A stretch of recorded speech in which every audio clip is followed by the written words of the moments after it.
Good afternoon, everybody. I am back with a controversial topic that I did want to talk about because there's a lot of people that offer free post, there's a lot of people that don't offer free post.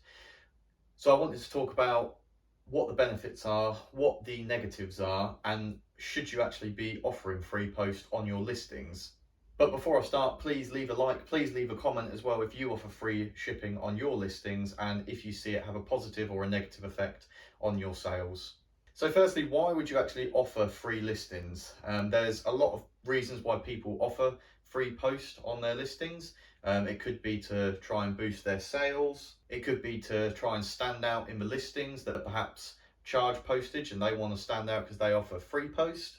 And perhaps they have access to a cheaper postage solution, such as them having an account with a courier, such as Royal Mail, Every or Yodel, which may enable them to offer free post because it's not a massive factor within their cost of goods and their overheads when they're actually purchasing an item and listing it and when it sells.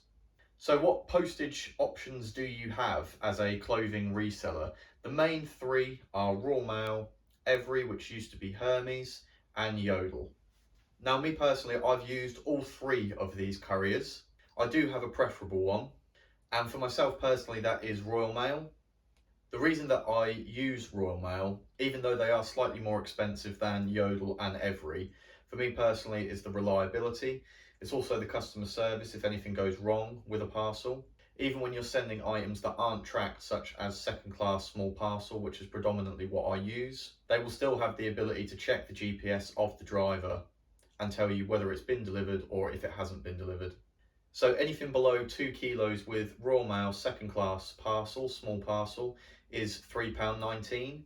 That has gone up a little bit. When I first started using them, they were £2.79 and they were the same price as what Hermes at the time were charging. Yodel didn't exist a few years back. The main two really were Hermes and Royal Mail, and Hermes was my preferred choice for quite a while before switching to Royal Mail, purely just because of the customer service when things did go wrong, which ultimately, whatever courier you use, things are going to go wrong from time to time, and Royal Mail were very, very good at investigating the problem and compensating me if necessary.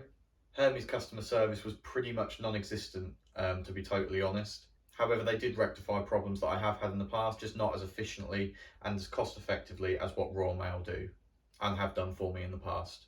Now, there is a new postal service, maybe not so much new, it's been around for a little while, but Yodel Direct. Now, they are the cheapest out of the bunch. So if you're going to incorporate free shipping into your listings, Yodel may be one that you're going to look at.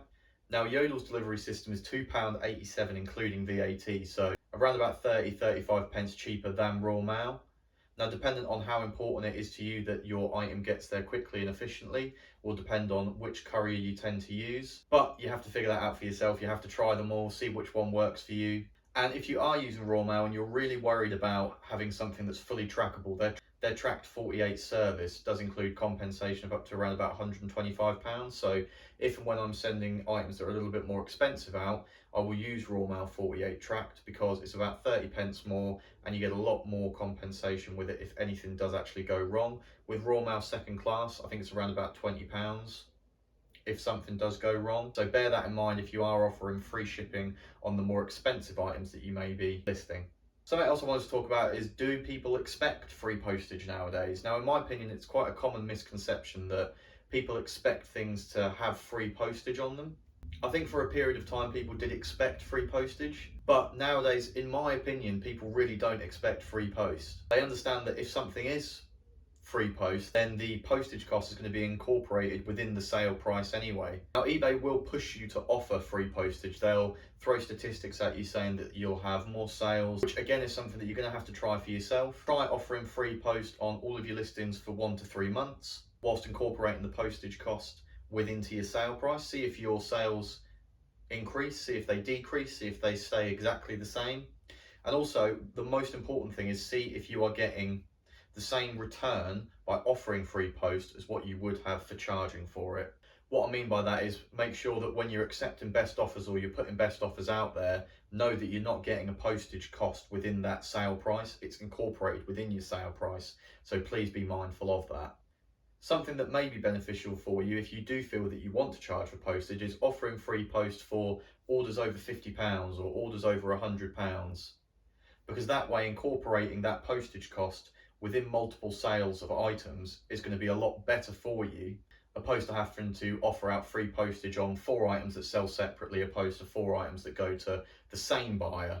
So that would be something that if you are worried about offering free post but you still want to try and increase your sales, try offering free post for multiple orders that are over the price of £50 or £100. So how can sellers offer free post? You may see when you're searching for solds and trying to figure out what to sell your item for, there's these big companies that are offering free post on all of their listings and still selling them for a decent price.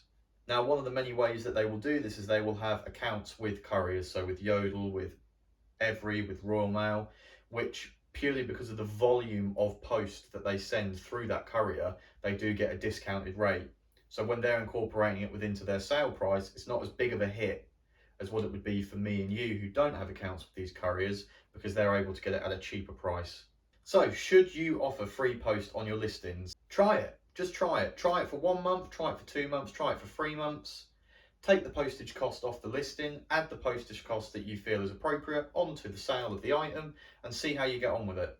There is no yes or no answer as to should you offer free post, because there's a lot of variables that go into it, and every single eBay seller is going to be different in terms of how it's going to benefit them or how it will not benefit them. Personally, I charge £3.99 on all of my listings for postage. That covers the postage costs and it also covers the packaging costs as well, in terms of the poly mailers, the printer ink, the paper, everything like that. So I feel £3.99 is a reasonable cost to charge for postage, and you can do combined shipping if people are ordering multiple items. So that's it for today. Please leave a comment and say if you feel that you should offer free post, or you don't feel you should offer free post, or if your sales have been affected by it. I'd love to hear what everybody else does with their listings, and if they do offer free post or if they do charge accordingly for it.